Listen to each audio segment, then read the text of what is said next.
Hello எல்லாருக்கும் வணக்கம். என் பேர் ஆதர்ஷ். இந்த சூப்பர் ஃபோர்ஸ் ஸ்டேஜ்ல இந்தியாவோட முதல் மேட்ச் முடிஞ்சு போயிருந்திருக்கு. அவ பாகிஸ்தானை கன்வின்சிங்கா ஒரு 6 விக்கெட்டால தோக்கடிச்சிருந்திருக்கா. இப்ப இந்த மேட்ச் ரிவ்யூக்குள்ள போயிடலாம். இப்ப இதை ஆரம்பிக்கிறதுக்கு முன்னாடி அது போன வீடியோல ஒரு முதல் தடவை 3வது கெஸ்டா ஒருத்தர் வந்தார். ஒரு பெரிய ஒரு renowned guest Deep Das Gupta sir. Aditya அந்த வீடியோலயும் சொன்ன மாதிரி நிறைய மாசமா நம்ம பேசிட்டு இருந்தோம். எப்ப வருவீங்கன்னு நம்ம கேட்டு இருந்தோம். அவரும் ஆமான்னு எப்ப பார்த்திருந்தாலும் ஆமான்னு சொல்லியிருந்தார். அவர் 57 நிமிஷம் கொடுப்பாருன்னு நான் எதிரே பார்க்கல. ஸோ அவருக்கு நான் அப்பயே நான் நன்றி சொல்லிட்டேன். எப்பயும் நான் ரொம்ப நன்றின்னு தான் நான் சொல்றேன். அதுக்கப்புறமா பிரசன்னா சார் அவரோட ட்விட்டர்லயே போஸ்ட் பண்ணுவாருன்னு நான் எதிரே பார்க்கல. அவர் எனக்கு ஒரு குரு. நான் கிரிக்கெட்ல கமெண்ட்ரியோ பர்ஃபார்மன்ஸ் அனலிஸோ நான் முன்னேறி நான் வர பார்த்துட்டு இருக்கேன். நான் என்ன பண்ணாலுமே அவர் ஒரு பெரிய ஒரு இன்ஃப்ளூயன்ஸா இருந்திருக்கார். என்னோட என்ன சொல்றது, ஒரு கிரிக்கெட் நாலேஜ், ஒரு கிரிக்கெட் அவுட்லுக்.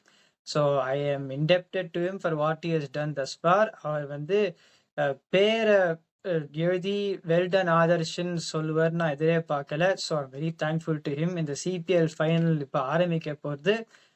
அவரோட டீம் ஜெயிச்சா நான் ரொம்ப சந்தோஷப்படுவேன். So no getting on to the match review. இப்போ அந்த போன மேட்ச்லேருந்து நான் போன மேட்ச் நான் ஆனஸ்ட்லி ஸ்பீக்கிங் நான் போன மேட்ச் பார்க்கல. இந்த மேட்ச் நான் 17வது ஓவர் வரைக்கும் நான் பார்க்கல. ஆனால் I heard a few things were happening in. நான் எதிர்பார்த்தேன் this encounter was going to be more sort of என்ன சொல்றது, ஹீட்டட் மூமெண்ட்ஸ் சொல்லலாம். ஆனால் மேட்சுக்கு முன்னாடியே ஹீட்டட் மூமெண்ட் தான் அந்த மாதிரிலாம் நடக்க போகுதுன்னு நான் எதிர்பார்த்தேன். ஒரு அளவுக்கு மேலே நானும் ஓகே அந்த மாதிரிலாம் நடக்கிறது. நம்மளோட team, India team, the players are still on the பிச்சு.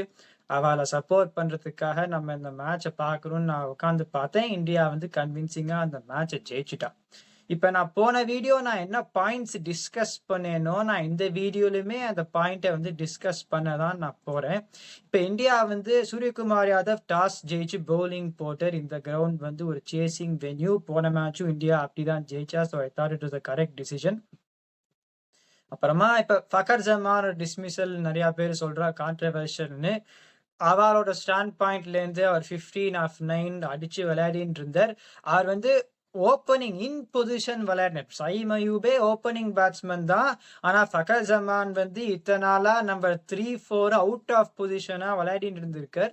அதனால்தான் அவர் ஃபெயில் ஆச்சு. It has not been much of surprise because of that. ஆனா இந்த கேஸ்ல அவர் ஓப்பனிங் விளையாடி ஒரு 9 பந்துல 15 ரன் அடிச்சார். ஸோ அவளோட ஸ்டாண்ட் பாயிண்ட்ல இருந்து சொல்லலாம், ஓகே ஃபக்கர் ஜமான் விளையாடிந்தா இன்னும் வந்திருக்கலாம் நம்ம சொல்லலாம். ஆனா 10 ஓவர்ல 93 இருக்கச்சே நான் இந்த பிளேயரை உள்ள கொண்டு வருவான்னு நான் எதிர்பார்க்கல. ஏன்னா Mohammad Haris he was still keeping wickets in the second innings. அவர் இன்ஜுரிலாம் இல்லைன்னு நினைக்கிறேன். ஹுசேன் தலத்தை நம்பர் 4 இறக்குவான்னு நான் எதிரே பார்க்கல. அவர் என்ன சொல்றது, ஒரு ஒரு மெதுவா விளையாடுற பிளேயர். அந்த ஒரு பிளாட்ஃபார்ம் வந்த உடனே அவரை இறக்கி விடுவான்னு நான் நினைச்சு பார்க்கல. 11 பந்துல 10 ரன் அடிச்சார். அந்த அடுத்த 3 ஓவர்ல 17 ரன்ஸ். அப்புறம் அந்த 110 ரன்ல அவர் அவுட் ஆயிட்டார். இப்ப முகமது ஹாரிஸ் அந்த சமயத்தை இறங்கிந்து அவர் அந்த ரன்னாவது அடிச்சிருந்தா they could have played an extra fast bowler. இந்த வசீம் ஜூனியர்லாம் வெளியில உக்காத்தி வச்சுட்டு இருக்கா, எனக்கு புரியவே இல்லை.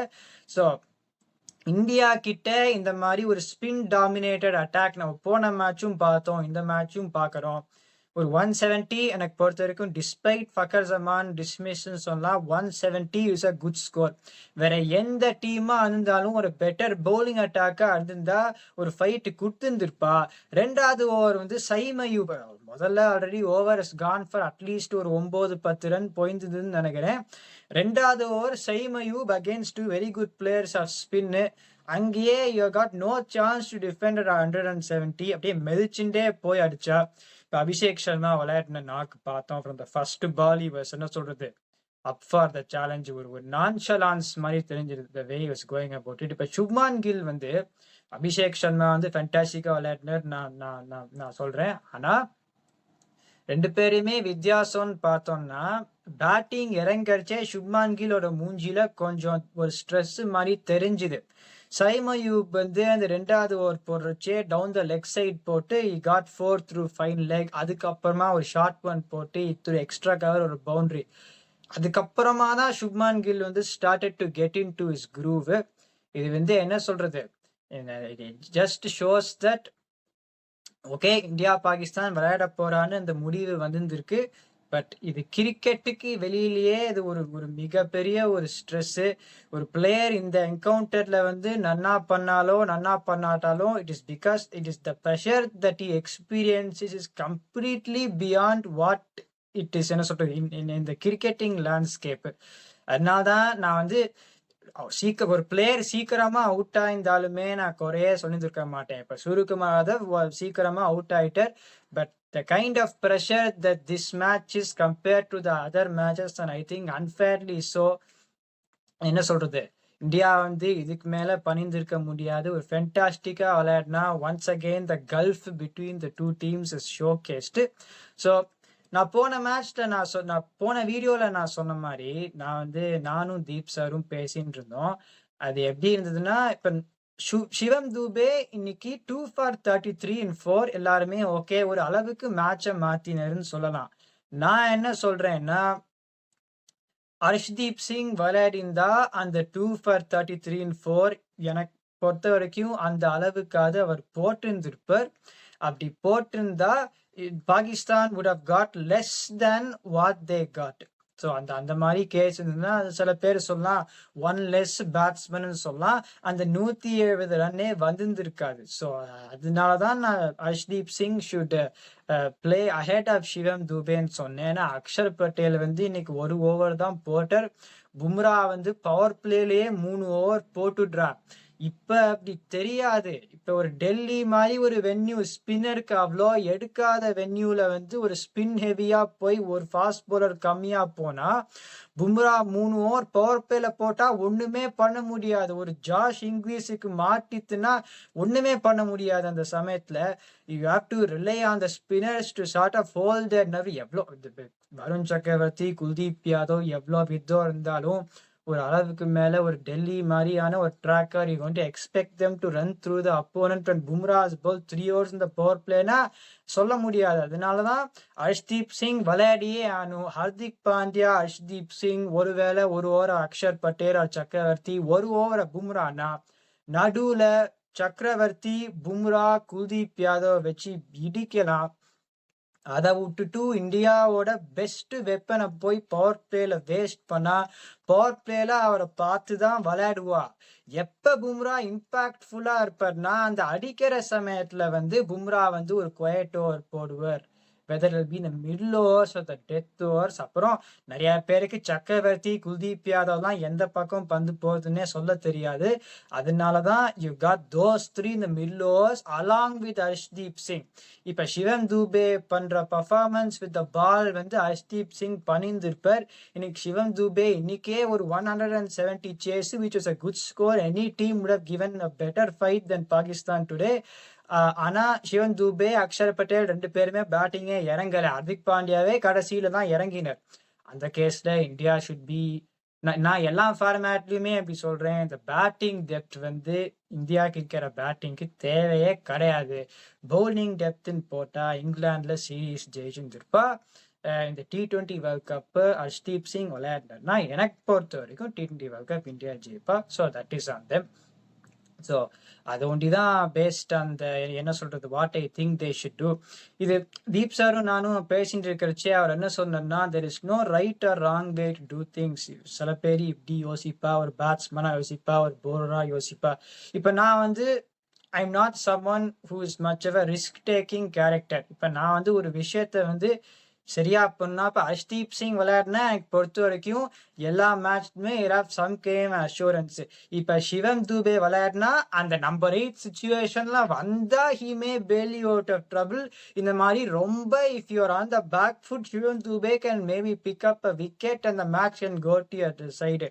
ஆனா How often are you going to rely on Shivam Dube with the ball? How often should you rely on Dube with the ball? இவ்வளோ பேர் இந்த மாதிரி ஒரு 3 ஃபென்டாஸ்டிக் பவுலர்ஸை வச்சுட்டு, Hardik Pandya very good support bowler, Axar Patel very good பவுலரை வச்சுட்டு சிவம் தூபே போடணும்னா, when you got a slot to bring in Arshdeep Singh, you may as well இந்த bowling அப்படியே நம்ம உடக்கவே முடியாத மாதிரி ஆக்கிட்டா பேட்டிங், இந்த ஃபென்டாஸ்டிக் பேட்டிங் இது. ஸோ அந்த மாதிரியும் பண்ணிடணும். ஸோ இன்னைக்கு வந்து they also try to give the batsman time. Sanju Samson இறக்கினான்னு அதை பற்றியும் நான் அப்பயே சொன்னேன். இப்போ போன மேட்ச்சில் லெஃப்ட் ரைட் காம்பினேஷன் பண்ணா, அந்த லெஃப்ட் ரைட் காம்பினேஷன் பண்ணி பார்த்தாலே அதுவும் ஒரு ஃப்ளூயிட் பேட்டிங் நினைப்புன்னு பார்த்தா Tilak Varma is a number 3. Sanju Samson top 4ல விளையாடுற ஆளு. சிவம் தூபேயே டாப் 5ல நம்பர் 4-5ல தான் விளையாடுற ஆளு. இப்போ இந்த லெஃப்ட் ரைட் காம்பினேஷன் ஸ்விட்சிங் எந்த மாதிரி சுச்சுவேஷன்ல அடிப்படாது. இப்போ வந்து ஒரு வெரி குட் பேட்டிங் ட்ராக்கு எல்லாருமே வந்து அடிக்கலைன்னா மாட்டிக்க மாட்டா. இல்லைன்னா ரொம்பவே சுமாரா ஒருத்தர் பவுலிங் போட்டு யாரை எப்போ வேணாலும் அனுப்பலான்னா மாட்டிக்க மாட்டா. ஆனா ஒரு ஸ்லோ ட்ராக்ல பார்த்தா சூரியகுமார் யாதவ்ஸ் ரெக்கார்ட் அந்த slow track compared to the batting track ஒரு வித்தியாசமா இருக்கு. ஐபிஎல்லே நம்ம பார்க்கறோம். அவரை வந்து லெஃப்ட் ரைட் காம்பினேஷன் பின்னாடி தள்ளினா பேட்ல படுமா? எனக்கு பொறுத்த வரைக்கும் படாது. Tilak Varma left right combination பின்னாடி தள்ளினா பேட்ல படுமா? எனக்கு பொறுத்த வரைக்கும் படாது. சிவம் தூபே லெஃப்ட் ரைட் காம்பினேஷனை அப்படி தள்ளினா படாது. சாம்சனுக்கும் படாது. So all of a sudden Hardik பாண்டியாவுக்கும் ஸ்லோ ட்ராக்ல அப்படி இறக்கினா பேட்ல படாது. So all of a sudden Akshar Patel ஒருத்தர் தான் மிடில் ஆர்டர். அப்ப it's the case where either if you're going for that philosophy அந்த மாதிரி ஒரு பிளேயரை எடுக்கணும். இல்லைன்னா இப்ப இருக்கிறவாலே இன் பொசிஷன் எப்படி பண்ணுவான்னு பார்க்கணும். இப்ப நான் ஒரு பேர் கொடுக்குறேன். ஒரு நம்பர் 3லயும் விளையாடலாம், ஒரு நம்பர் 6லயும் விளையாடலாம். ரியான் பராக் இப்ப அவர் வந்து இந்த ஸ்குவாட்லயே இல்லை. ஆனா அந்த ஃப்ளோட்டிங் லெஃப்ட் ரைட் காம்பினேஷனா இப்ப சஞ்சு சாம்சன் கீப்பருக்கா வச்சிருந்திருக்கா. இப்ப நான் சுப்மான் கில்லாம் குறை சொல்ல, எனக்கு ரொம்ப நல்லா விளையாடினார். ஆனா இப்ப ஒரு கீப்பர் பேட்ஸ்னா ஓப்பனிங்கா போட்டா Riyan Parag if you wanted to use kind of floating order அப்படி பண்ணியிருக்கலாம். ஆனா இப்ப அப்படி பண்ண முடியாது. அதனாலதான் நான் இந்தியாவோட அந்த டீமோட நன்மைக்காக நான் சொல்றேன் என்னன்னா, இந்த லெஃப்ட் ரைட் காம்பினேஷன் வந்து ஒரு அளவுக்கு மேல this players are good enough to negate all those things. இந்த மாதிரி ஒரு பேட்டிங் நினைவு வச்சுட்டு அதை குழப்பறதுக்கு அவசியமே இல்லை. இப்போ சஞ்சு சாம்சன் எனக்கு பொறுத்த வரைக்கும் நம்பர் 4க்கு அடியில விளையாடுறது கஷ்டம். அந்த கேஸ்ல இவ்வளோ பேட்டிங்கை வச்சுட்டு Sanju Samson is not going to suit at number 5 and much rather Jitesh Sharma player number 5. இவ்வளோ பேட்டிங் கொடுத்துட்டு ஒருத்தர் வந்து அது ஒரு 2 சீரீஸ்ல 3 செஞ்சுரி அடிச்சவரை வந்து அவ்வளோ பேட்டிங் கொடுத்துட்டு உக்காத்தி வைக்கிறது வந்து அது ரொம்ப ஒரு நியாயமே இல்லாத ஒரு விஷயம் தான் அன்பார்ச்சுனேட்லி. ஆனா இந்த மாதிரி ஒரு டீம் காம்பினேஷன் வந்தோடனே என்ன பண்றதுன்னு ஆயிடுத்து. So that is for an Indian point of view. அவ கண்டிப்பா ஃபைனலுக்கு போய் விளையாடி ஜெயிச்சிடுவா. இனிமே T20 வேர்ல்ட் கப்ல தான் என்ன பண்ண போறான்னு அது வந்து பார்க்கணும். நான் என்னோட கருத்தை சொல்லிட்டேன். ஹோப்ஃபுல்லி அவ வந்து இன்னும் அந்த மாதிரி ஒரு முடிவை அந்த டீம் வந்து குழப்பாத அந்த முடிவை தான் I hope that they take. அது வந்து India won this match fantastically today. அதனாலதான் மேபி நான் குறை சொல்றதுன்னா இல்லை, இந்த மேட்ச் ஜெயிப்பான்னு எல்லாருக்குமே தெரியும். இதுக்கு மேல அந்த T20 வேர்ல்ட் கப்ல அந்த ப்ரெஷர் சுச்சுவேஷன் என்ன சொல்றேன், இப்ப T20 world cup is on the line.